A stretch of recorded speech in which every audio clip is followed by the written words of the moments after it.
Disney Channel aired 43 episodes of a show about a human girl who breaks into a demon realm, apprentices under a wanted criminal, and accidentally becomes the key to taking down an immortal witch hunter. It has one of the best serialized stories Disney has ever put on television. I don't have time to fail. And Disney is the reason that it is only 43 episodes. Now, if you've been here a while, you know that we went through the entire story of Gravity Falls here on the channel. And every single time that someone talks about Gravity Falls, someone else stands up in the back of the room and says, okay, but have you seen the Owl House? And they're not wrong to do it. It's the same channel, the same DNA. Hell, Alex Hirsch is literally in the voice cast. It's the show that took the door that Gravity Falls kicked open, and it walked all the way through it.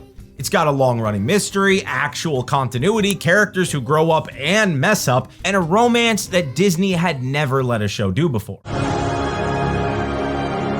Stay tuned, because we're going through the entire story of the Owl House right now. Let's go all the way back to the first episode of the series.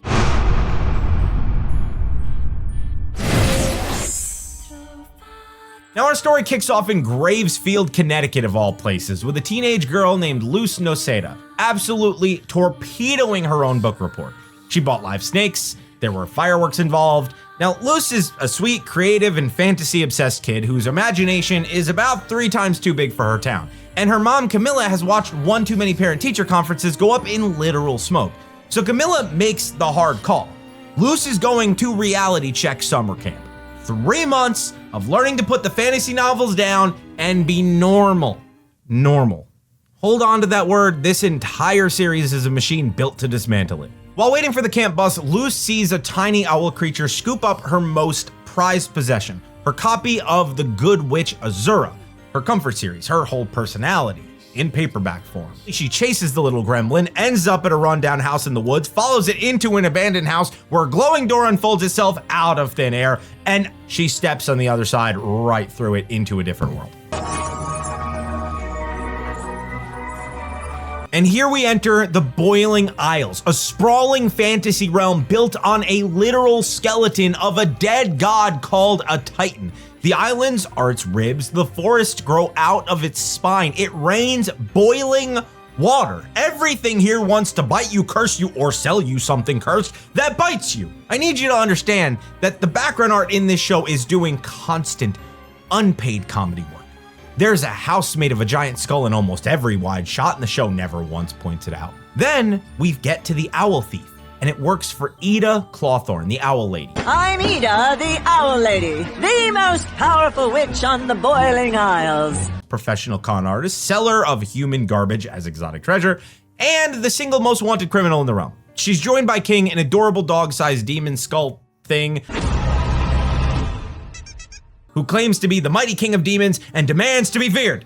He weighs like 8 pounds. You mean this little bundle of joy? Which is less than my cat. And what we learn is that Eda was not lying. There are wanted posters everywhere, Eda's face on all of them. And when the authorities show up, Eda yoinks Luz into her escape and the two strike a deal. If you help us retrieve his crown, we'll send you back to your realm. The crown of power, by the way, turns out to be a paper Burger Queen crown. Yes, Burger Queen, the lawyers were watching. King wants it back with the Fury of 1,000 Suns anyways, and this is exactly the kind of show this is, and I freaking love it here. Inside the Conformatorium, we meet our first villain, Warden Wrath. I can hear you. A prison tower where the Boiling Isles locks up people whose crime is functionally being weird. A fan fiction writer, a guy who loves eating his own eyes, a conspiracy theorist who thinks the world is a simulation, odd ducks who don't fit. Luz looks at a cell full of people jailed for being They just want to be themselves. the exact same thing that she just got shipped off to summer camp for. And then something finally clicks into place for the whole series. Eda says it best. Weirdos have to stick together. Luz frees the prisoners mid-escape, the warden gets a face full of Luz's confiscated book report firecrackers, and King gets his paper crown, or a replacement crown, off Luz's Azura doll. But royalty adapts. Deal's a deal. The portal door opens, home awaits, and Luz I want to stay and become a witch, like you. to learn magic. Even though humans have no magic bile sac, yes, magic in this world comes from an organ. We'll get there. All right, I'll teach you how to be a witch, but you have to work for me before you learn any spells. Deal? Chores in exchange for magic lessons. The human moves into the owl house, meets its door demon Hootie, who is a tube of pure chaotic nonsense that the fandom is legally required to either love, fear, and that's the setup. A witch, a warrior, and a weirdo living in a haunted owl house at the edge of a dead god's ribcage. Remember me? Luz? Now, episode 2, Witches Before Wizards, is the show immediately checking Luz's expectations. A mysterious wizard sends her on a grand Chosen One quest. Only the Chosen One can pull the staff. That turns out to be a scam by a puppeteer demon named Call me Adagast. using Luz as bait to get to Eda, and it ends with Eda eating him. Lesson delivered! The Boyle Isles is not her Azura book, and nobody here is going to hand her a destiny. Eda even says it straight. But if we all waited around for a prophecy to make us special, we'd die waiting. Remember that lesson, because the entire finale of this series is literally that lesson. Time to meet the rest of our main cast, ducking out of one of Eda's scavenger trips. Luz meets Willow, a soft-spoken young witch getting steamrolled by her own school schedule. Willow is stuck in the Abomination track at Hexside, the local magic school, and abominations... Abomination? Rise. Think purple sludge golems you build and command, and they are just not her thing. Her thing is plants. Her plant magic is genuinely scary good. My parents put me in the Abomination track at school. The school listens to the paperwork instead of the kid, and everyone calls her Half a witch Willow.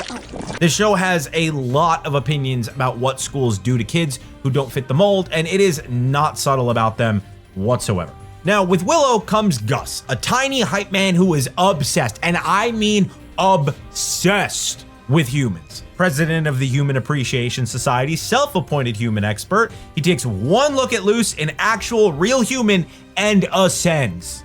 Luz wants inside Hexside so bad that she can taste it, so the kids just run a scheme. Luz covers herself in abomination goo and poses as Willow's class project so that Willow can finally ace a presentation. And it works. Too well. Because standing at the top of the abomination class is Amity Blight, star student. Looks like we have a new top student. Top student badge on her uniform, and Amity does not appreciate losing that badge to a project that can sneeze. Amity smells the fraud immediately and calls it out in the cafeteria, and it backfires, landing her in Principal Bump's office. But the suspicion sticks. Bump comes to inspect the abomination personally, and the whole scheme collapses in a dissection class escape sequence.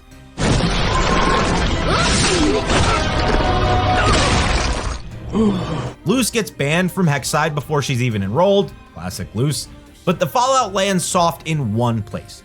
Bump has now seen what Willow's plant magic can actually do. Remarkable. And by the end of the episode, Principal Bump was so impressed by my plant work, he's switching me to the plant magic track. the place that she always belonged. So tally it up. Willow and Gus, friends for life, acquired. Hexside established, and Amity Blight, resident overachiever, now has a personal vendetta against a human girl made of sludge and audacity. Keep your eye on Amity, by the way, I'm serious. A boiling rainstorm traps everyone inside the owl house, which means it's magic lesson time. Luz is desperate to cast her first spell. The problem is biology, which is cast magic from a bile sac attached to the heart. Humans don't have one, and no amount of wanting it can change the anatomy. Eda's teaching method amounts to feel it out, which is easy to say when you are born with the literal organ for it. And then night falls, and the episode literally turns into a horror movie. King has noticed Eda sneaking drinks from a special elixir every day, and he's convinced that it is the secret to her power. So while she's asleep, he swipes it to give Luz a magic boost, which honestly is a pretty rational decision. Luz drops it and it shatters, and that misdose is the entire horror movie. Something starts hunting the two of them through the dark house. Hootie!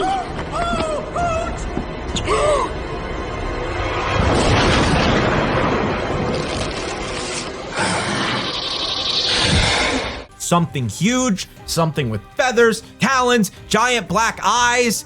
King, who has spent 4 episodes claiming to be the most fearsome demon alive, has one honest moment of pure terror and works out the truth. That thing is Eda. Now here's the lore, and it's a big one. Eda Clawthorn is cursed. When I was younger, I was cursed. Hit her with a curse that turns her into a mindless owl beast, and the only thing holding it back is a daily elixir. The most powerful witch on the Boiling Isles wakes up every single morning and takes medicine so that she doesn't lose herself. That's the engine of Eda's whole story, and this show, a Disney Channel show, is going to treat it with more care than most adult dramas treat their metaphors. And we're going to be coming back to this curse over and over and over again, so file that away because it's gonna get crazy. And here's where Luz changes the series. Scrubbing through her phone video of Eda's light spell, she freezes on a single frame, and inside the spell circle, there's a pattern, little arrangement of lines and shapes nobody on the Boiling Isles ever bothered to look for. She traces it onto a leaf, taps it, and then it glows. Then she draws it huge on the wall and uses it to take down the owl beast herself. Light, real magic cast by a human. Glyphs are magic written instead of cast, the way that the island itself writes. Every witch on the Isles casts from the organ, so they never had to learn the language underneath it. Luz, however, has no organ, so the language is all that she has. Her entire power set for the rest of the series is built from being locked out of the easy way. The show just taught you its most important rule, and it did it in a monster episode about medication. And this next episode is where the Boiling Isles stops being a fun, anarchic fantasy world and shows you the cage bolted around it. Luz dragged Eda to a convention, a job fair convention, where young witches choose their coven. And here's the system. Every witch is expected to join a coven.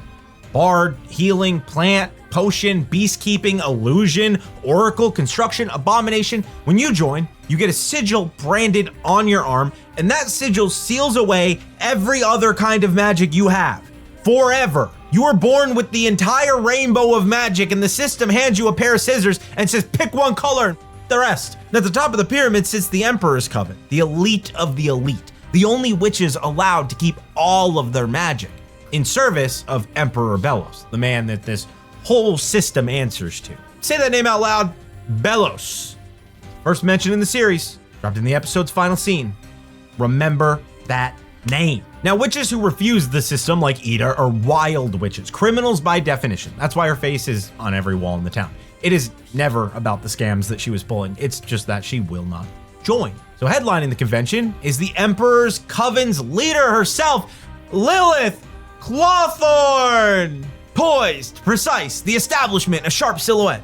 Amity Blight's personal mentor and idol. And, as the episode gleefully reveals mid-argument, Eda's older sister.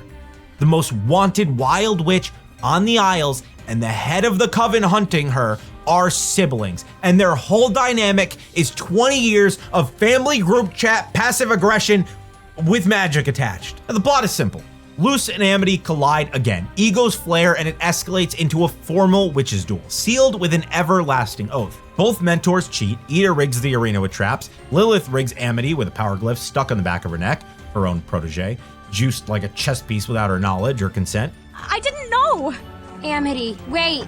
And when it's exposed is the point. Hold on to the detail about Lilith because it's small here, but I promise you it's not going to stay small. So with the cheating out in the open, Amity formally unbinds the oath, and Luz does something that Amity has no defense against. She just apologizes. I'm not a witch. And shows her the light glyph. Human magic learned the hard way. For one frame, the perfect student with the perfect record looks at this ridiculous human like nobody's ever been kind to her without an angle before. Then we get to a stretch of character development and world building, but nothing too serious to the story itself. Like a weird slumber party. We get a little Howl's Moving Castle energy in episode 6, which is mostly just a Gus and Willow hangout where you get to know them a bit more, while the Owl House sprouts legs and goes for a joyride. Episode 7 is where we learn about Amity's diary in her secret hideout behind a bookshelf in the Bonesboro Library, where it turns out the town's scariest overachiever, Amity, whoop, reading to kids. Luz defends that diary from Amity's prankster twin siblings, and by the end of the episode, the rivalry is properly cracked open. Were you hiding this from us? This library hideout is important, so hold on to that later. And then we get your typical cartoon trope of our main cast swapping bodies in episode 8. Body swap! Ooh. Then in episode 9, Eda herself marches into Bump's office and gets Luz officially enrolled at Hexside. You shall officially be enrolled in Hexside School next semester. And we properly meet Gus's world. youngest kid in the illusion track, moved up 2 grades, keeper of a human artifact collection he treats like museum pieces, and from here, the entire show starts to build towards our more focused story. Episode 10 kicks this story building off by giving us lore about the Palisman. Oh, he's my palisman, and we're bonded for life. Every witch has one, a little wooden familiar carved from rare palistrum wood. Usually in their teens, it's alive, it bonds to you, it doubles as your staff, and it flies you around the aisles. Now, remember Palisman, of everything in this stretch, Palisman are the thing that comes back the hardest. Wait, the Bat Queen? Then in episode 11, we get more King and Luz development when King gets a taste of fame as an author. I'm Pignette of Pignette Publishing House. In episode 12, we get more of the Amity and Luz rivalry, softening as Amity trains for the Emperor's Coven. Actually, I have other training plans. The next episode, episode 13, Luz becomes the first multi-track student in Hexside history to have every color on one uniform. Because of course, the human found the loophole, and episode 14 is just your typical Carnival Day episode. Oh, a carnival's in town today. Now, that's a big stretch of episodic stuff that just kind of gets you to understand the world and the characters and more, and it's definitely worth a watch. But from here, things start to get serious. Amity Blight burns Willow's memories. Not in rage, that's what makes it worse. Holding an old photo of the two of them, she says, "I'm sorry, but I have to do this," and burns her own face out of it. Then the fire reignites, spreads through every memory Willow has, and Willow's mind starts collapsing. To fix it, Luz and Amity have to go inside Willow's memories together, which means Luz and the audience finally get to see the file that this show has been keeping locked all season long. Willow and Amity were best friends, little kids who were inseparable, matching everything. And then the Blight parents decided that their daughter's best friend was too weak a witch to associate with. Blights only associate with the strongest of witchlings. You may choose a new friend from one of the suitable companions we invited. Blights only associate with the strongest of witchlings. And then they gave Amity a choice that really wasn't a choice. Sever ties with Willow, or mom and dad make sure Willow never sets foot in Hexside at all. Amity chose to be the villain of Willow's childhood just to protect Willow's future. So she said the cruelest thing she could think of so it would stick, and then spent years wearing the mean girl mask so well that it just fused onto her face. This kid is a licensed product of her own parents. Here we go.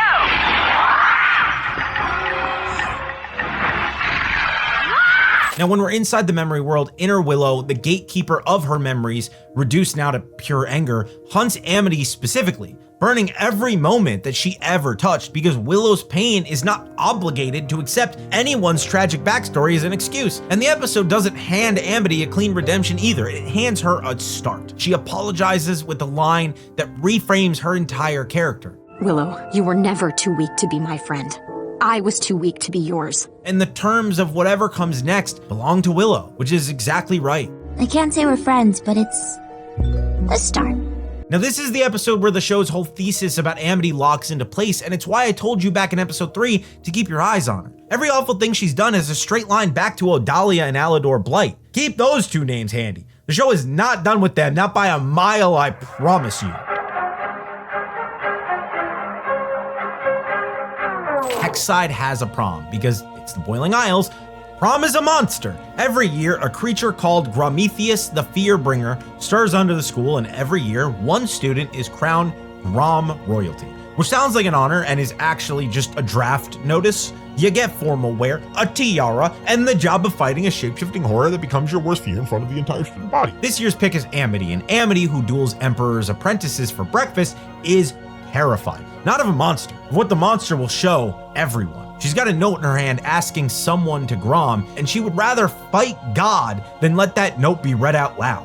Luz, being Luz, offers to take her place, and when Grom inevitably becomes too much, it shows Luz her fear, and it's her mom, Camilla, finding out the truth. Because Luz, remember, has been texting home all summer pretending that she's at reality check camp. That lie has been sitting under this whole fun season like a splinter, and the show just showed you that it is infected. It does not get better from here. It becomes arguably the most important thread in the series. And then the moment. Grom exposes Amity's fear mid-battle, and Luz offers her hand. Amity, it's okay. What if I went to Grom with you instead? And Amity takes it with a, "May I have this dance?" And they fight fear itself as a dance, an actual, fully choreographed, gorgeously animated dance duet that the crew clearly spent a criminal share of the season's budget on, and it lands the double meaning with a flourish. Facing your fear at prom with the person that the note was about. Then the finisher. Amity summons a giant abomination, Luz slaps a plant glyph on it, Grom swallows it and blooms, and the monster explodes into a flowering tree. Now what about the note? Grom ripped it in half during the fight. Luz half reads, "Will you go to Grom with me?" Signed, Amity. And after the battle, Amity tosses her half away. It drifts down next to the other piece and it unfurls for the camera only. One word, loose.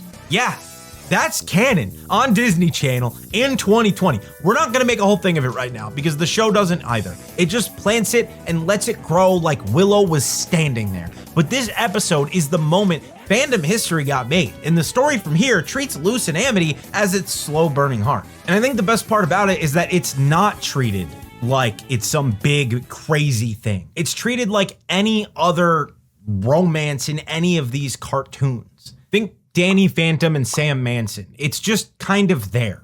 My first Grudge-Bee season. I'm so excited. Then with episode 17, we get the Grudge-Bee match. Basha, three-eyed queen bee of Hexside, technically wins the game on a last-second rusty smidge catch and loses everything that mattered because her own teammates walk over and ask Willow to join the team. And Amity plants herself on Team Luz in front of the entire school.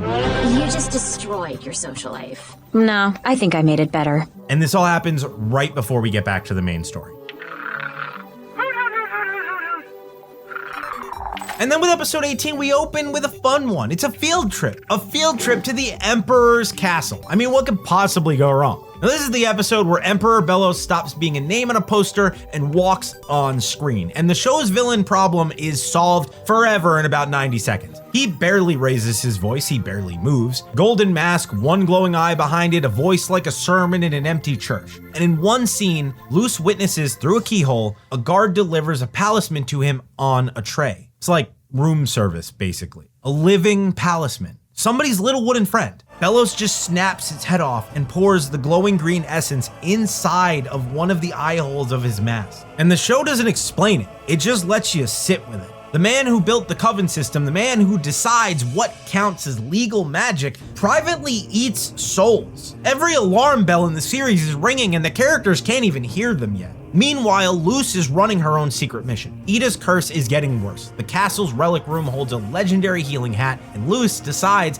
the school field trip is the perfect cover for a heist. So with Willow and Gus covering for her, she actually makes it inside. And that's where Lilith, out of time on Belos' twilight deadline to deliver Eda or be banished, finds her. Lucky her. She smashes the healing hat, takes Luz hostage, and dangles her to summon Eda, who then shows up to save her kid, because that's what Luz is to her now. And the show has stopped pretending otherwise. It is so sweet. I'm cursing more in this more than others. I really like this show if you can't tell. The sisters go to war on a bridge over the abyss, and mid-fight, Lilith stops pulling punches and the knife comes out sideways. Eda snaps that she's better than her sister, always has been, and Lilith, who's mid-taunt, blurts back, Then why were you so easy to curse? it was Lilith! The curse, the owl beast, the elixirs, every morning of Eda's adult life, it was because of her sister. And before Eda can even process it, Lilith drops Luz towards the spikes below, and Eda makes the only choice Eda was ever going to make. She burns everything that she has left, catching her kid, her goodbye, while the transformation takes her is to hand off her family. Watch over King, feed Hootie. Thank you for being in my life. Then the curse swallows her whole. The owl beast gets shackled and dragged into the Emperor's castle, and Lilith snatches the staff and orders Luz to leave. This world is theirs. Luz walks home to a surprise party that nobody's going to have. The season has been telling you Eda's curse was a health condition that she managed. The finale is going to tell you what that cost. And holy shit, this one hurts. With episode 19, the Emperor's Coven announces a public petrification. That's the Boiling Isle's death penalty. They turn you to stone in front of a crowd. Irreversible once complete, and the Owl Lady, the last great wild witch, gets to be the example. And here's a detail I love. The crowd doesn't want it. People mutter that Eda doesn't deserve this, and by the climax, Willow and Gus have the whole square chanting, "Let Eda go." Let Eda go! Let Eda go! Let Eda go! The Isles likes its Wild Witch more than its Empire, and I want you to remember that for the finale of this series. Lilith, meanwhile, gets her reward for delivering her own sister, and it's a lesson in what loyalty buys you from men like Belos. She did all of it. The years of hunting, the bait, the betrayal, because Belos promised that he would lift Eda's curse. Never intended to. We also finally get the full story of the curse itself, and it is so much worse for being small. Lilith cursed Eda when they were teenagers, the night before the Emperor's Coven tryouts, because she couldn't beat her sister fair. It was supposed to last one day.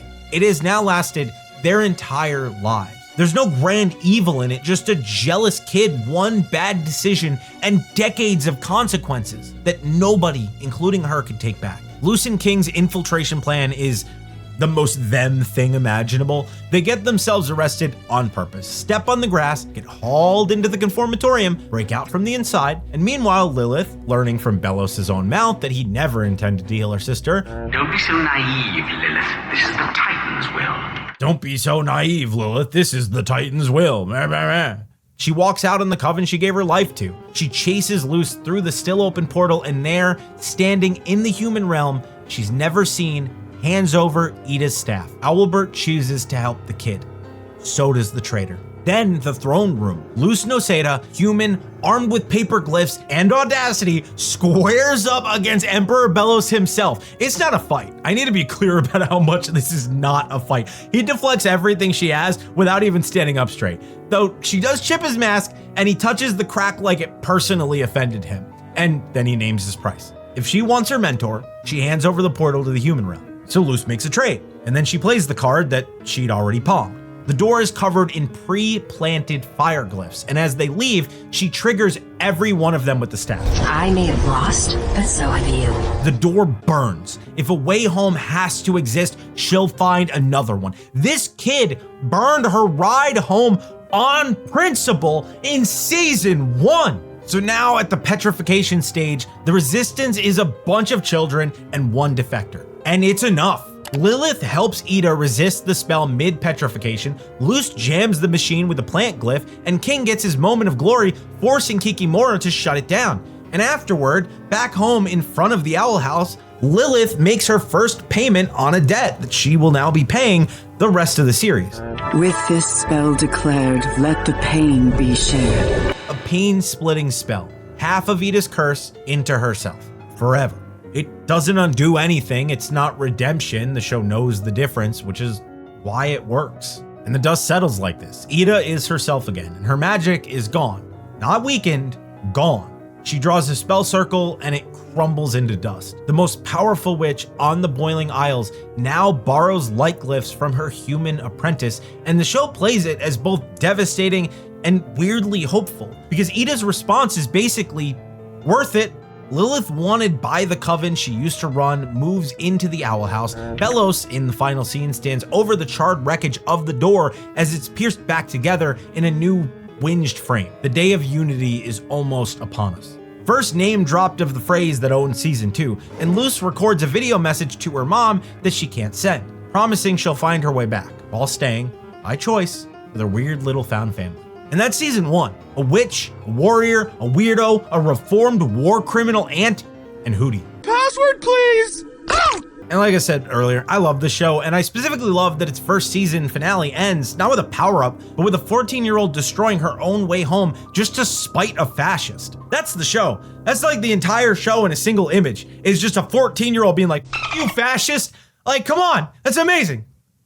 Season 2 wastes no time reminding you the fairy tale has bills. In Season 2, Episode 1, with Eda's magic gone and a second depowered Clawthorn in the house, money is tight enough that Luz takes on a sea monster bounty, carrying her guilt about the door the entire way. It's my fault all this happened. And we get our first look at a masked figure called the Golden Guard, Belos' teenage enforcer, who treats the whole thing like middle management, but with a staff. The Emperor is not a merciful man. Bye! File him away, by the way.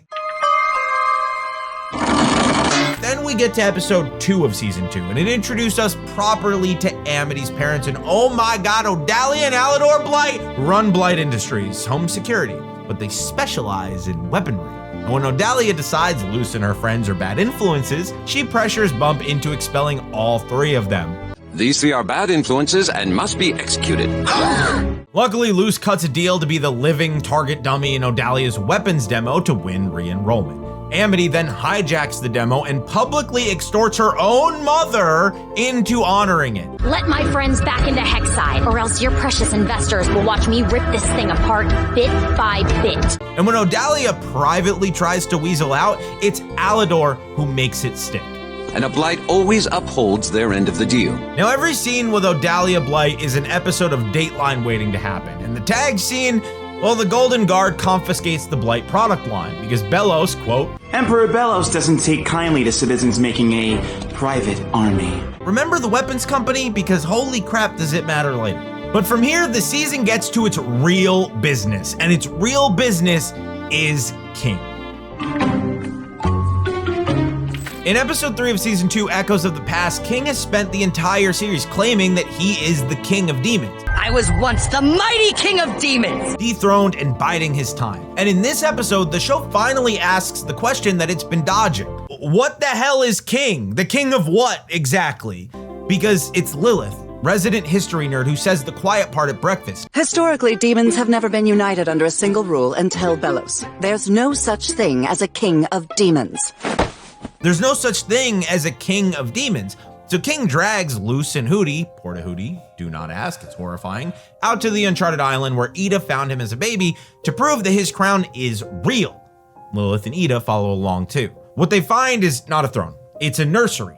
A crumbling tower sealed and defended by a hulking stone guardian built to keep one tiny creature safe. And the truth comes out in layers. Eda found Baby King on that island 8 years ago. And the King stories, Eda started them. Baby King squeaked something that sounded like King, and Eda, being Eda, just spun it into armies and feasts and conquest and never had the heart to stop. Oh, but you were finally happy, so I kept playing along with it. Eda's whole defense of him, straight to King. You just don't know the truth. And the gut punch runs the other direction from where you think. When the Guardian corners everyone, what saves them isn't a rescue. It's King standing his ground, telling it to stop, and it bows to him. The monster was never guarding treasure, it was guarding King, and it's been waiting for him. Then the episode plays its real card. The Roar King has half remembered his whole life. He finally understands it. That roar, it meant son. Somewhere out there, King has a dad, and this little skull demon standing in the ruins of his own nursery asks Luz to help him find out who he is. That question is quietly the biggest lore bomb this show is sitting on, and we are a long, long way from the answer. For season 2, episode 4, Eda's mom Gwendolyn bows into town pushing her latest miracle curse cure from her latest quack guru, the way she has every year for decades. It's a fraud, again, and the episode quietly closes the book on the idea that the curse can be purged at all. It can't. It can only be lived with. And hold that thought for 4 episodes. Oh, and Gwendolyn drops one line to Luz that's about to matter enormously. You're not the only human. Luz is not the first human to have lived in Bonesboro. Now in this next episode, do you remember the library hideout? I told you to hold on to it. It's time to cash in on that. Luz's problem this season is simple and enormous. The door is ash, and she promised herself she'd find a way back to her mom. I'll be home soon, Mom. Gwendolyn's tip about another human sends her digging, and she surfaces with an old news record. A human resident once donated his personal diary to the Bonesboro Library. It's Amity who connects the dots. Anything that rare lives in the Forbidden Stacks, where only the Master Librarian is allowed. Now, conveniently, Amity works there. Inconveniently, helping Luz break in could cost her quite literally everything, and she would rather eat glass than say no to Luz Noseda. So deep in the Forbidden Stacks, they meet the greatest reoccurring character in this show, the Echo Mouse. A little glowing archive mouse that is eaten and can replay the pages of an old diary. And whose diary is it? A human's. A man named Philip Woodabane, who came to the Boiling Isle centuries ago and wrote about building a way back home. Say the name out loud. Philip Whittabane. This is the single most important sentence in season 2. Philip Whittabane. And the show hands it to you through a mouse. Luz now has a breadcrumb trail left by the only other human, please. Whoever stood where she's standing, and she is going to follow that trail with everything she has. Whether she should, well, that's a different question. And the show is going to answer it in the cruelest way possible. The mission costs Amity her library job, fired on the library steps by Malphus in the most passive-aggressive termination in animation history. And Luz wins it back for her by facing the Master Librarian's trials herself. Then at the front door of Blight Manor, with the Echo Mouse playing Philip's diary entry as proof, the mission mattered. Amity does something that breaks her own brain in real time then. She kisses Luz on the cheek, blurts farewell forever, and retreats inside, muttering, "Why did I do that? Why did I do that?" Okay, good to see you. Farewell forever. Why did I do that? Why did I do that? Why did I do that? And the crazy thing is, this same episode on screen, the Blight Green goes away for good. Emira offers to touch up her roots, and Amity says no. She walks out with lavender hair. Her color, small thing, not really a small thing. Meanwhile, in the B plot, Gus gets his confidence handed to him by some Glandis High kids and reminds everyone that the youngest illusionist at Hexside did not get there by accident. Gus spends most of the series being the friend, and I want it on record early. The show has plans for Gus that pays off in one of the best episodes of Season 2's back half. So with Season 2, Episode 6, the Palisman Adoption Day at Hexside is here. Palistrom wood is nearly extinct, so instead of carving their own, students adopt abandoned Palisman through the Bat Queen. Kneel, state your deepest wish, and a Palisman who resonates with it steps forward. Solid system, and Luz tries. I want to be a witch. Nothing moves. Bat Queen said, I do not sense any conviction from you. As for what she actually wants, get home to her mom, stay. Luz admits that Guess I never thought that far ahead. she's 14 years old, and for the first time since she got there, the kid with the biggest imagination on two worlds can't picture her own future. That detail is going to hang over the rest of the series. Then that night, the Palisman gets stolen by the Golden Guard on Belos' direct orders, and then the thief gets robbed. Kikimora, Belos' little hand demon aide, sabotages the airship mid-flight to steal the credit for herself, and she's perfectly happy if the Golden Guard doesn't survive the demotion.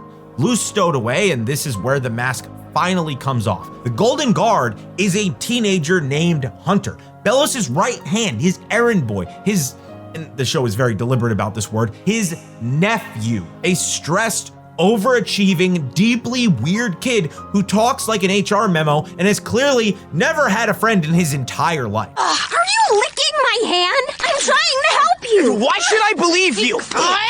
And why does Belos want a crate of living Palisman, you might ask? Because of the thing we saw him do in Agony of the Witch. His body is failing. He glitches into something rotten and green mid-conversation, and Palisman essence is the medicine.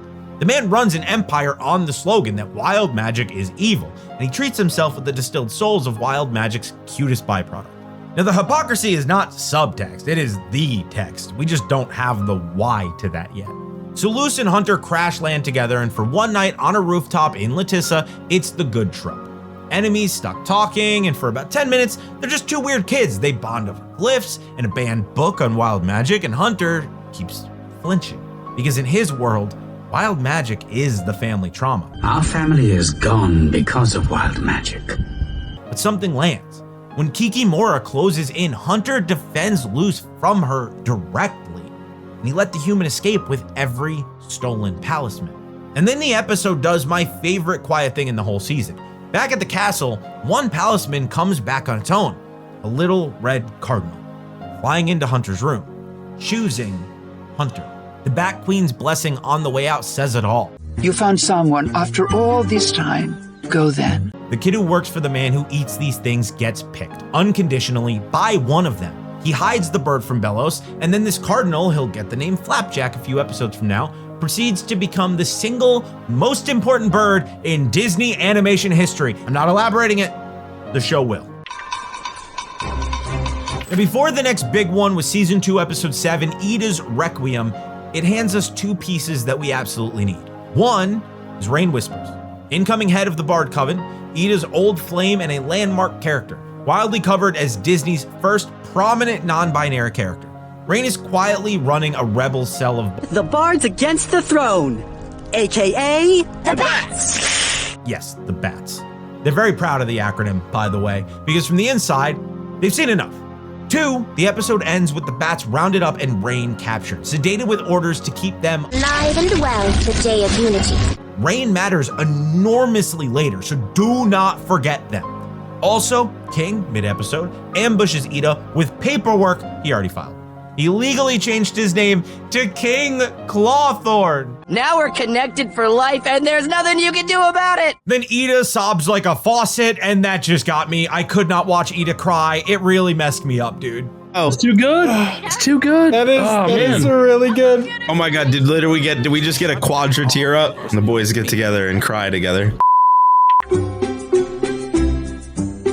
Then with the next episode, Hootie the Door decides everyone in the house has problems and he's going to fix all 3 of them in one night. The premise should not produce one of the best episodes of the series, but holy crap, it produces one of the best episodes of the series. For King, Hootie runs him through Demon Puberty 101.5, a homemade curriculum that face plants spectacularly, but the failure itself moves the story because King finally says it out loud. Beast, bug, biped, I don't care. I just want to know what I am. The blood tests come back inconclusive. Hootie's grand conclusion is, You are you! And in the chaos, King discovers he has a sonic scream, an actual wall-cracking power of his own. Now, I am begging you, file that scream away, dudes. King's question open too. The answer is 9 episodes out, and it is a monster. For Eda, Hootie's plan is a forced nap, which sends her into her own mindscape, face-to-face with the owl beast itself. And the show does the thing I genuinely did not expect from a curse metaphor. Eda doesn't defeat the beast. She sits down next to it. She looks at this thing that ruined her life, that she's medicated and suppressed and hated for decades. And she sees that it's a trapped animal having exactly a bad time as she is. So she offers it a deal. Not dominance, but cohabitation. Listen, neither of us want to be here, but we are, and there's no changing that. If we can't accept each other, this nightmare will never end. So what do you say? Truce? For now? She even shares her elixir with it, and when she wakes up, the deal is real harpy form. Part Eda, part beast, all functional. Feathers like a mullet from Valhalla, the curse didn't get cured because the show doesn't do cures. She still takes the elixir. She's just not at war anymore. The thing that Gwendolyn spent years trying to purge and Lilith spent decades trying to apologize for gets handled by Eda, treating it like a roommate instead of an enemy. And there's one more face in that mindscape you need to check. The curse's origin memory shows a small cloaked figure with a crescent moon face handing over the cursed scroll. Say hi to the collector. You don't know them yet, but oh, you will.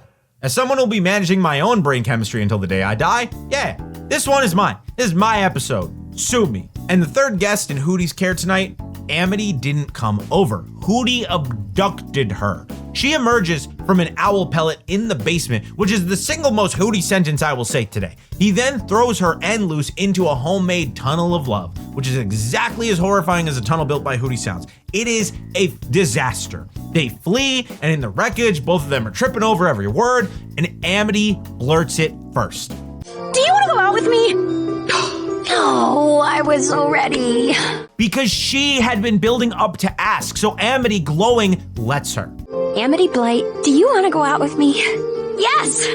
They both asked. It's the most them possible outcome, and by the episode's end credits narration, Hootie's calling Luce's new girlfriend exactly what she is. And Luce's new GF showed her tips and tricks to get more information from that old human's diary. The scene is written with both girls terrified and giddy, and neither one's smooth, which is correct because they're kids, and the show never forgets that they are kids. This was history on Disney Channel, and it plays like a Tuesday, and that, in my opinion, is what made it history. Now, quick connective tissue. In Season 2, Episode 9, Eclipse Lake, everyone races to the knee for Titan's blood, the fuel the portal needs. The lake itself turns up dry. Hunter, who snuck out sick and desperate to prove he's still useful, extorts the cracked portal key from Amity by threatening Luce, and hands Belos a real prize. But Amity walks away with the actual miracle, her glove, stained with Titan's blood that leaked from the key. Actually, we might be okay. Oh, and Hunter finally learns his bird's name, Flapjack. Titan's blood is portal fuel, and the glove is in play. Remember the glove. Now here it is, the episode that this show has been quietly loading since Luz sent her first fake text from camp. You know, camp. The camp she didn't go to, you know what I mean. The portal experiment half works. Luz makes it through, but not really. She's stuck in a mirror dimension, able to see and speak into the human realm only through reflections. Windows, mirrors, the chrome on a toaster, and through those reflections, she finally sees home for the first time in months. And someone else is living her life? There is a girl in her house, a girl who is wearing her face, sleeping in her room, eating dinner with her mom. The reveal is she's a basilisk, a shape-shifting creature who escaped from magic-draining experiments back in the Isles. The flashback puts Belos' operation squarely in frame. Slipped through the portal, got found outside the old house by Camilla herself, who drove Luz straight to reality check camp, so she stayed. Camp, then home, then just a life. Her name, the one she picks for herself, is V. And here's where the episode gets genuinely great instead of just a clever V isn't a villain. She's a refugee. She spent her whole life in a cage, and the scam wasn't power. It was just breakfast and a bed and a mom who says goodnight to you. The scene where Camilla finds out what V is, instead of screaming, she makes her feel safe. It's one of the best scenes in the series, and it's also a knife because Camilla's kindness to a stranger's kid is happening while her own kid watches from inside a freaking mirror. And then the conversation Luz has been dodging for a season and a half finally lands. Camilla learns the truth. Not all of it, but enough. That Luz never went to camp, that she's been in another world, that every text was a lie. And Camilla, who's hurt in that specific way only a scared parent gets hurt, asks the question that reframes everything. Did you hate living with me that much? And then it's Camilla who asks for the promise through the glass, begging, when you come home, promise you'll stay. Promise me. Please. I promise. Now remember whose idea that promise was, and remember how small Luz sounds making it because Luz now has two families, one promise, and no version of the future where nobody gets left. Every finale this show has left, and I mean every single one, runs on the fuel that this episode just poured. The title of the series is The Owl House, and this is the episode that asks Luz which house that actually is. Now, quick note on Season 2, Episode 11, Coven Day Parade. Kikimora's stock with the Emperor starts its long, hilarious collapse. Belos unmasks in public for the first time and announces that the Day of Unity will be in exactly 1 month. Clock is officially ticking, and Amity catches Luz hiding the truth about her trip home. Luz admits it didn't go well, and they agree to take it one day at a time. The promise from yesterday's lie is already pulling against everything she loves in the Isles. The show is not going to let that tension go slack again. After careful analysis during this Deadwardian era, Luz has a diary full of Philip Whittabane's promises and one question. How did the only other human here build a portal? And the Boiling Isles, being the Boiling Isles, has a loophole for questions like that. Time pools. Naturally occurring puddles that act as windows into the past. Because sure, Luz recruits Lilith, disgraced ex-Coven head, freshly employed assistant museum curator, aggressively becoming this show's best redemption arc. And the two of them go back centuries to ask Philip in person. Luz walks into this episode wanting an ancestor, a fellow human who made it. What she finds is a charming, polite, helpful young man who lets two travelers tag along on his errand, and then sacrifices them to the monster he came to rob. Says it to their faces even, with the same pleasant smile. it was nice making a cat's paw out of you. And in his journal, in handwriting, we get to read afterward. He single-handedly defeated the beast, tragically even. He could not save his companions. He pre-wrote their deaths. The mask this man wears isn't gold, manners. Now here's the bit that will matter for the rest of the series, so I am underlining it now. On this trip, Luz helps him. She saves his diary from a pair of grifter brothers. She offers to help him find something he's hunting for, someone called the Collector, hold the name like I said before, and she teaches him the light glyph. And then she watches him sketch it into that same diary. It seems small in the moment, but it is not small. The show is going to hand Luz the bill for this episode later, and oh my god, is it brutal. Now Luz comes home with the truth nobody wanted. The other human, wasn't a way home. He was a warning, and she files Philip Wittebane liar into her notes without asking the one question that the audience is now screaming through their screen. Centuries ago, huh? Wonder whatever happened to that guy.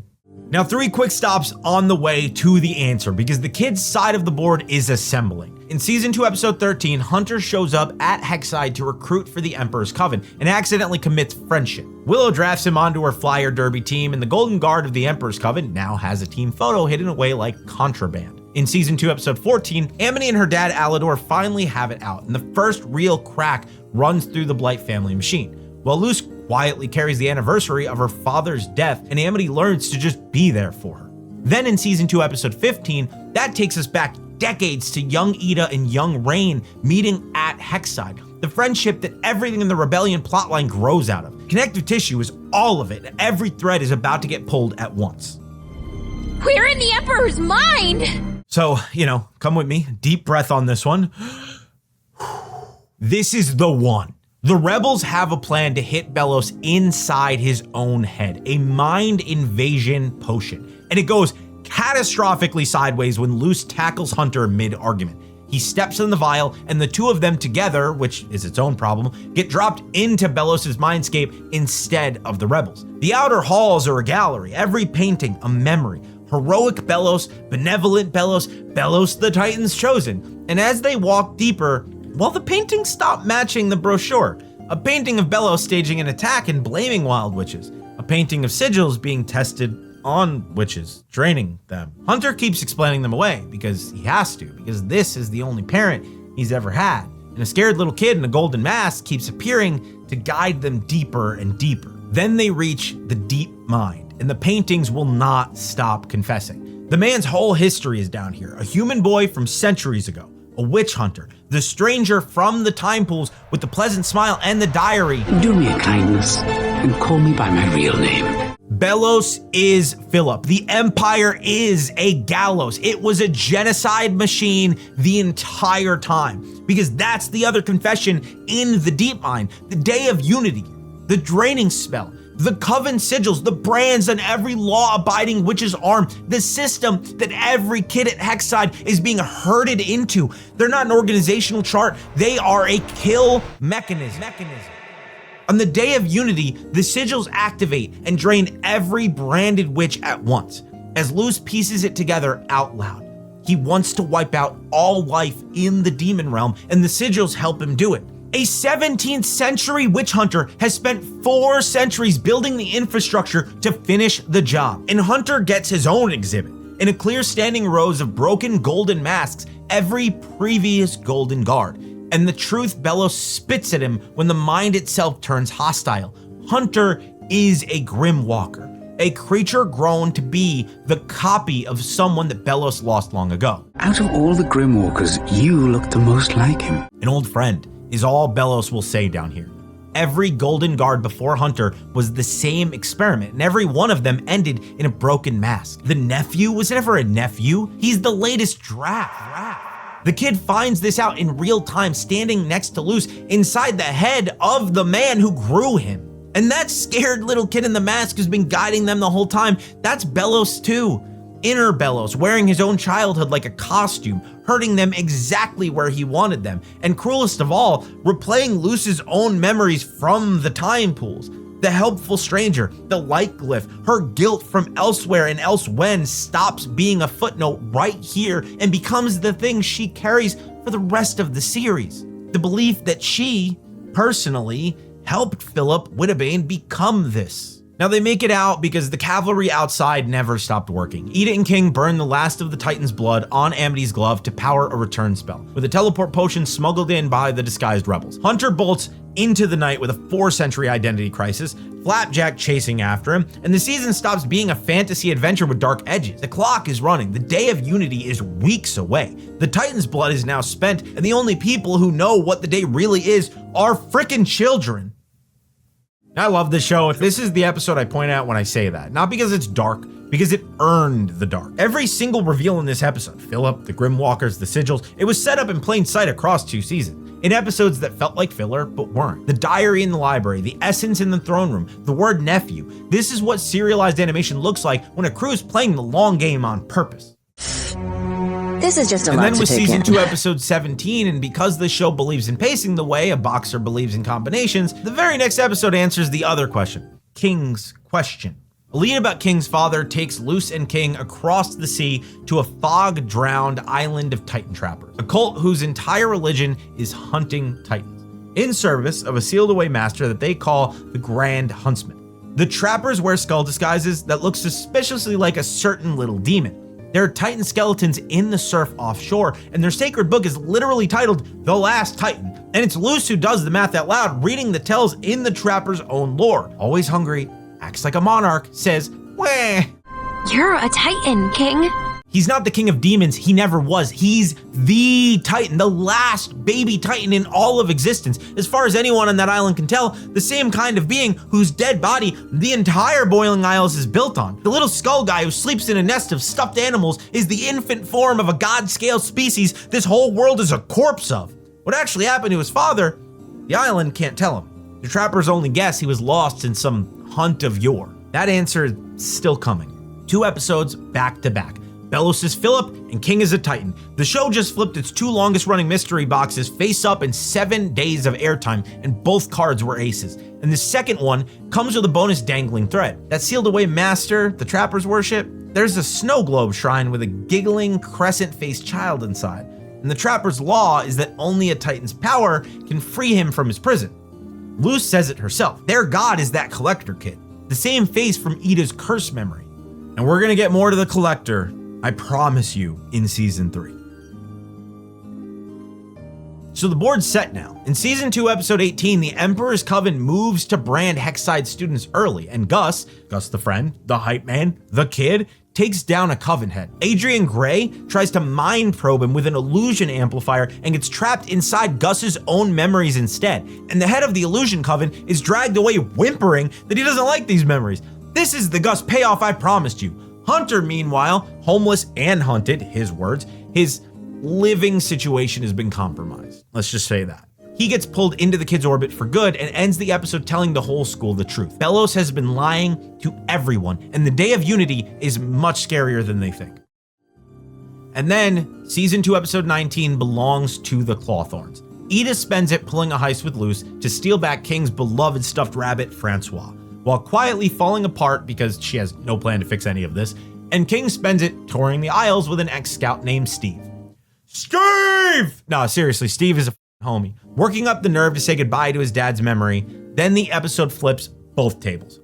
Rain is alive, leading a now Coven-wide resistance. The Coven's against the throne, the cats, and yes, the bards renamed themselves for the bigger tent. And in his dreams, King hears a voice from somewhere in between, giggling that it's almost free. The collector knows he exists. Oh boy, oh no, oh boy, this is not gonna be good. Devastated to hear of your demotion, Kikimora. So here with season 2, episode 20, the eclipse is days away. The Day of Unity has a start time, and this episode is the show moving every piece into position while 2 families pick sides in real time. The Blight family Cold War finally goes hot. Alador, who has spent the whole series building weapons and not asking questions, gets the questions answered. The sigils his wife's company helps enforce are a kill switch. Odalia knows, and she took a deal to keep the Blights on the survivors list. And Alador looks at his wife and his kids, and he does the math Amity did years ago. The Blight family splits on screen. Dad and all 3 kids on one side with Odalia and her deal on the other. Amity spent a season and a half learning to stand up to this woman, and the payoff is watching her father finally learn it from her. And mid-episode, in the middle of the war prep, the kiss. The first real one, on the lips, Amity to Luz with a promise attached. When this is all over, the most mundane slice of life date ever. Luz's entire response is, "Oh, crikey." Also in this episode, Amity gets the single best line of the season, defending her girl from Kikimora. Don't you talk to my girlfriend like that! Yeah, because Kikimora is here, demoted, desperate, running on pure LinkedIn energy, and hunting a prize that'll put her back in Belos' favor, Golden Guard. And Luz sees the opening. In secret, whispered to Gus, and only Gus, she has him disguise her as Hunter with illusion magic and lets Kikimora capture her. Gift wrap delivered towards the heart of Belos' operation on purpose, without telling Amity, without telling Eda, without telling the actual hunter, who's left explaining to a horrified girlfriend that he did not realize what Luz was doing until she was gone. She did it to protect them. Kikimora hauls her prisoner off towards the Titan head in one of Odalia's Obamaton mechs, and the season finale begins. Every finale phase this show runs starts with Luz volunteering for the most dangerous job on the board.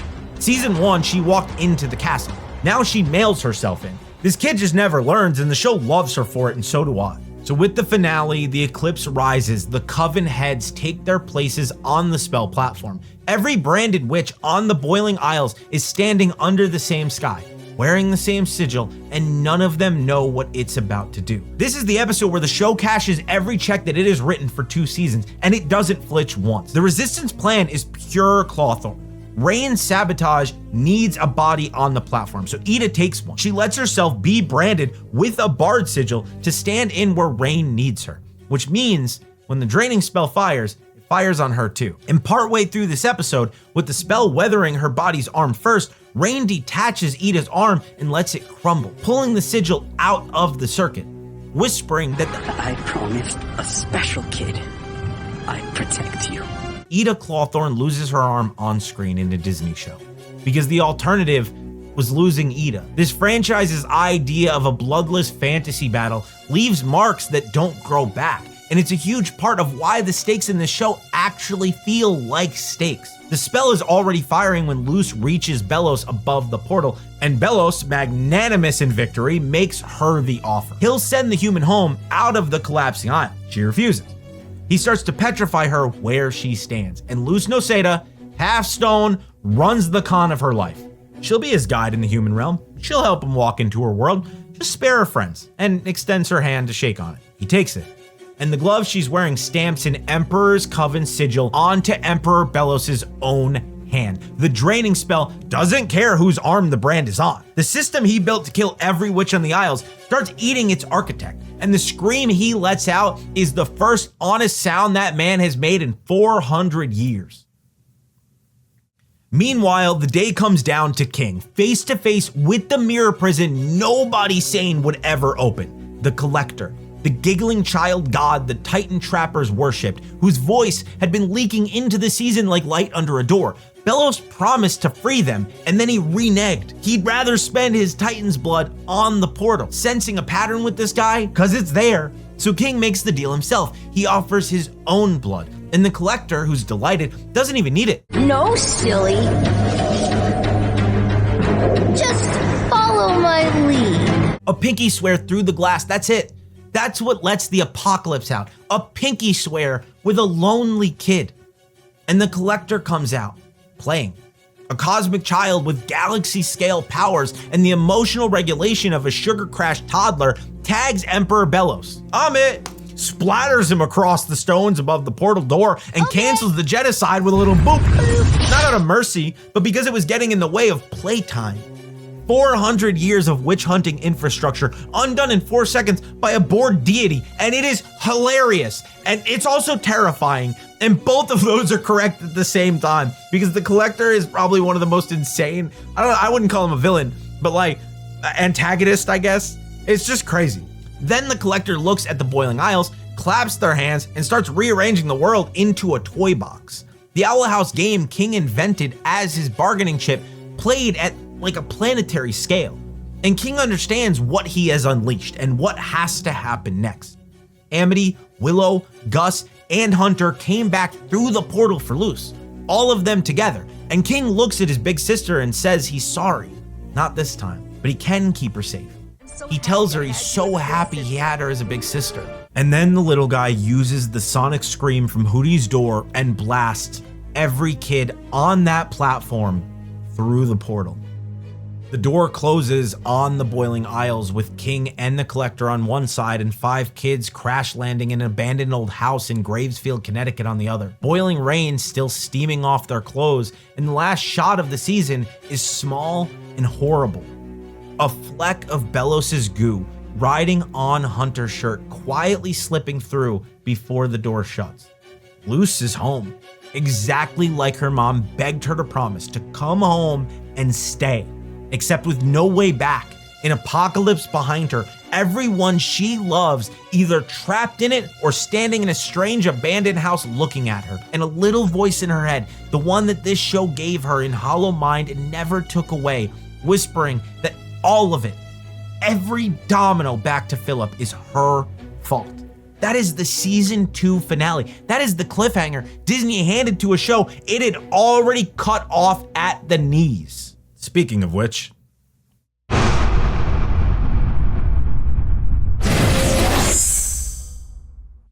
now, before we talk about the last 3 episodes, we have to talk about why there are only 3 of them, because this is the part of the story that happened off screen. In October 2021, mid-season 2, creator Dana Terrace confirmed the show was ending early and put the reason on the record herself. In her words, a few business people oversee what fits the Disney brand, and one of them decided the LS didn't fit it. It's not ratings, not COVID. She said the decision came down before season 1 even finished airing, that she wasn't in the room, and that even the 3 season 3 specials were, quote, a consolation. So let me get this straight. You have the most serialized, most awarded, most talked about story on your channel. You have the show doing character work most primetime dramas can't manage. You have a finale arc locked and loaded, and one executive's vibe check turns a full season into 3 episodes. Make it make sense, Disney. Like, I understand not everything is for everybody, but making a decision like that on like a vibe is crazy. Now here's what matters for the story you're watching. The crew got roughly a season's worth of endgame and 3 40+ minute slots to land it in. What they did with those 3 slots is honestly one of the greatest compression jobs in animation history. Let's finish this. Months have passed in Gravesfield. Camilla Noseda opened her door one night to find her daughter plus 4 other witch kids and whatever Hunter is, and this woman did not blink. She took them all in. I never expected to be a mother of 6. And she says it like a to-do list, not a complaint. V is there too, living as Luz's sister now, and the human realm stretch of this show quietly becomes a story about a nurse with a full house raising 6 weird kids through a New England autumn. The Hexside squad doing Halloween, Hunter discovering sewing, and Cosmic Frontier. Gus and human nonsense, it's warm. It's funny, and every minute of it is running on a timer because Luz is not okay. She's smiling for everyone because of course she is, and everyone is keeping secrets from everyone. Her friends and V are secretly hunting for Titan's blood, hiding it from Luz until they crack Philip's old Rebus clue. Titan's blood! Because they want to hand her a solved way home as a gift, and Luz is keeping 2 bigger ones. Her hollow mind guilt, and a video diary confessing she plans to stay behind in the human realm when everyone else goes back. Mama says I have to learn from my mistakes. So, I know what I have to do now. Meanwhile, the town itself fills in the past. At the haunted hayride, a local teen named Masha tells the tale of the brothers Whitabang. 2 brothers.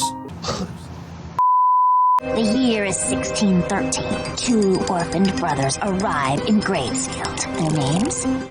Caleb fell for a witch named Evelyn and followed her to another world, and young Philip followed after. Now, you know whose an old friend was? A better version of an old friend. Now Hollow Mind hurts a little bit more, doesn't it? And then the episode springs the trap it's been holding since the season 2 finale. Belos isn't dead. That fleck of goo on Hunter's shirt made it through the door, and it's been out there all this time, possessing the local wildlife, waiting, watching the house, and when it finally takes Hunter, mid-evening, mid-happiness, the reveal sequence at night in the woods by the river is the darkest that this franchise ever gets. Belos in Hunter's body versus the children, except the kids aren't helpless because proximity to Titan's blood lights Luz's glyphs back up, and Gus and the Palismans and V all throw everything that they have. But it's Hunter who breaks the possession. from the inside. The kid fights his own body to a standstill, declaring, while Belos wears his face, that what he wants is to study wild magic, carve palisman, and make sure Belos never hurts anyone again. But most of all, I'd like to make sure you never hurt anyone again! And then he hurls the vial of Titan's blood into the river. Belos abandons Hunter's body to chase it, and Hunter goes into the water. Camilla then pulls him out, and he's not breathing. And Flapjack, the little bird who chose him on the worst night of his life, pours his own life into bringing him back. And Flapjack doesn't make it. The kid who was built as a replacement, who lost his uncle, his identity, and his home in one season, holds the small, still body of the first creature that ever chose him freely. And the show doesn't cut away from what it costs either. Palismans have souls. We learned that in Hollow Mind. This one spent his soul saving somebody. And the ending is a chase, not a celebration. Belos gets the vial, smashes it against the old house's portal archway, and goes through first. The kids pile through after him before it closes, and Camilla Noseda, Mother of the Year, every year, forever, interrupts her daughter's noble staying behind speech by walking into the apocalypse with her. It'd be in everyone's best interest if I took your mama to the demon realm. The Owl House now has 2 moms in it. The Collector never stood a chance. V stays behind, wearing Camilla's face to keep up appearances, immediately realizing Camilla still has the car key. Camilla still has the car keys.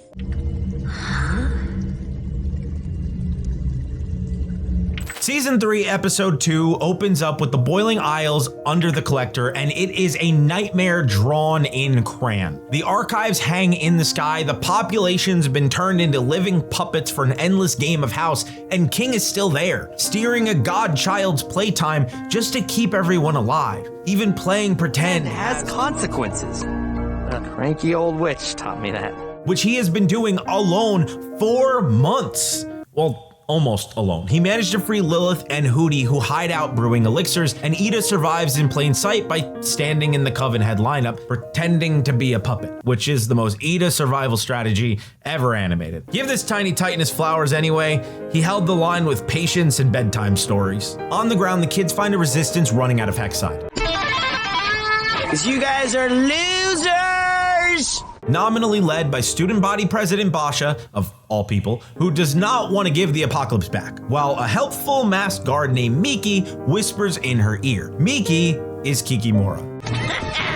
Long time no see, human. Of course, Miki is Kikimora. The demotion arc has gone fully feral, and she has decided partnership with a grudge bee captain beats underling work. Meanwhile, Willow, who has been holding every group she's ever been in together since season 1, finally gets her episode where someone holds her together. Hunter and Gus telling her, reliable people need someone to rely on too. Impulse. Just let it out. We'll be fine. The reliable people need someone to rely on too. And Luz cracks open with Camilla, not the whole Philip confession that already spilled out in the human realm, but the deeper thing under it. The belief that wanting magic and fantasy this badly is why everyone she loves keeps praying for it. And Camilla answers it not as a plot point, but as a parent. Messing up is a part of living. And admits her own biggest mistake was trying to protect Luz by shrinking her. It's the conversation this entire series, from the first fake camp text onward, has been building toward. And in the middle of that conversation, Luz's ambition, the one she couldn't put words to on Palisman Adoption Day, the reason nothing chose her, finally comes into focus. And she says it plainly. The only thing I've ever really wanted was to be understood. And the moment she says it, the Palisman egg the Bat Queen gave her, carried through the whole apocalypse, hatches. A tiny snow white creature will come to know as Stringbean. The show waited a season and a half to pay off.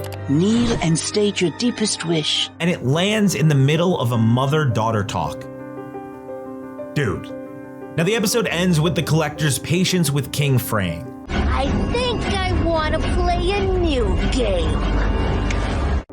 and Belos' sludge slithering back into power the worst way imaginable. He pours himself into the Collector's puppet of Rain Whispers. The kids split towards the endgame wearing new rebel wardrobes, and there's one episode left. Everything is on the board.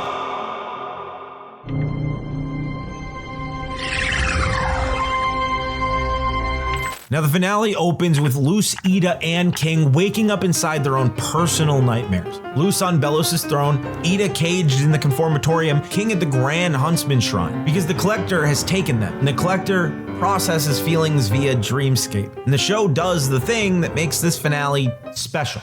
It takes the scariest being in the series and asks where a child god learns what people are for. The Collector is not evil.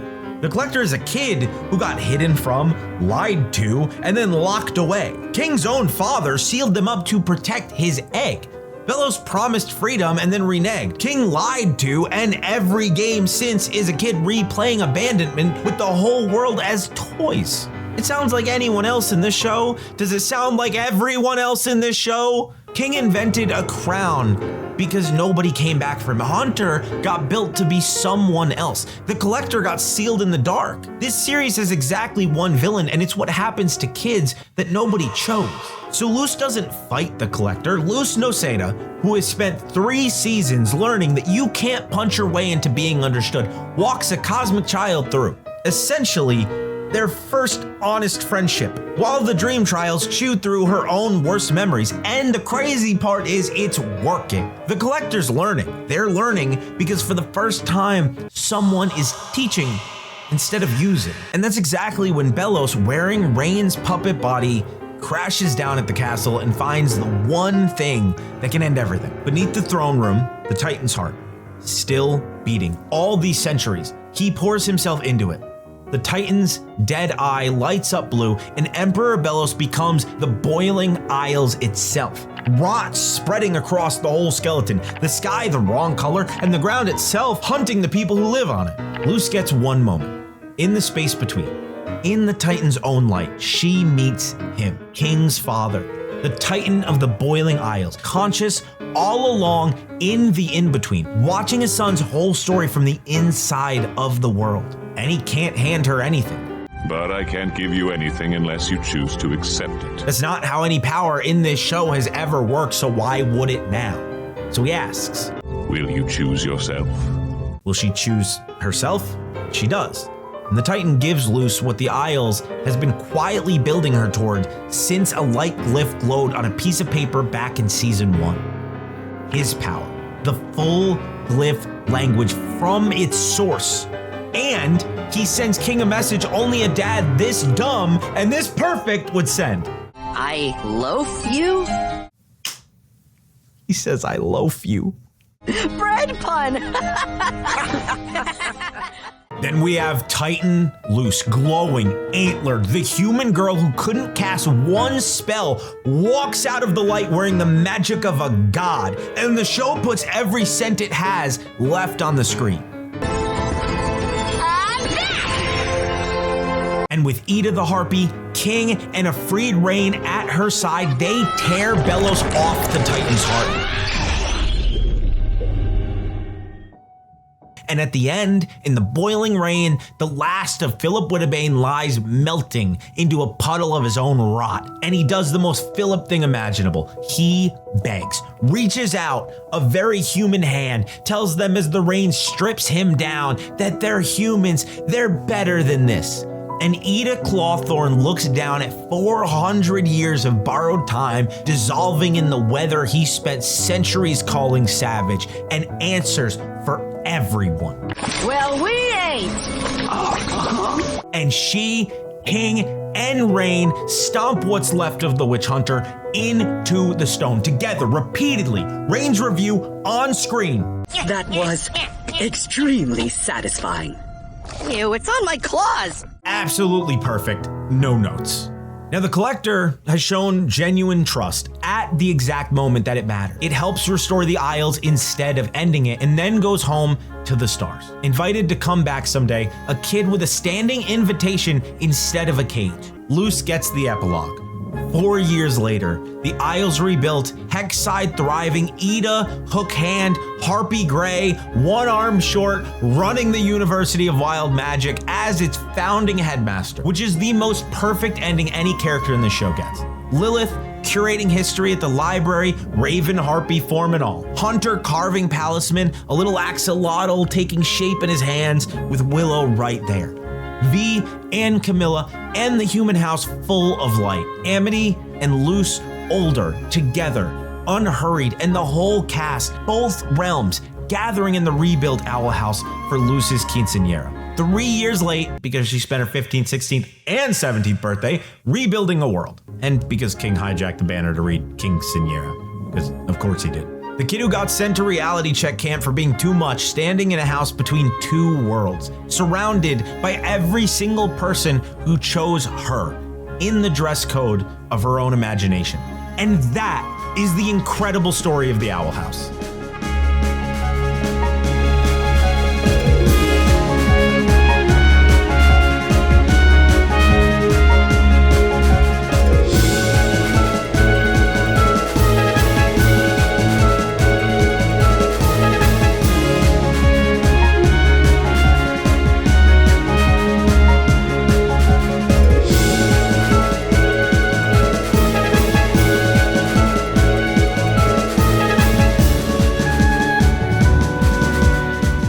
Now, I'm not gonna pretend to be objective about this. Somewhere between a paper burger queen crown and a god made of light, this show got its hooks in me the way Gravity Falls did.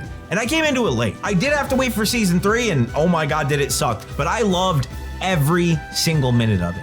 Dana Terrace and that crew told a complete, serialized, genuinely brave story on a network that told them halfway through it did fit the brand. And instead of folding, they managed to compress 44 minutes at a time into some of the best animated television Disney has ever aired and shoved it out the door with its head high. Now, if you're new here, I hope you enjoyed the video. I make these videos because I love this stuff, so hit subscribe if you want to see more deep dives like this, and let me know in the comments which show we're doing this for next. I'll catch you in the next one. Maybe this one, because YouTube thinks you like it.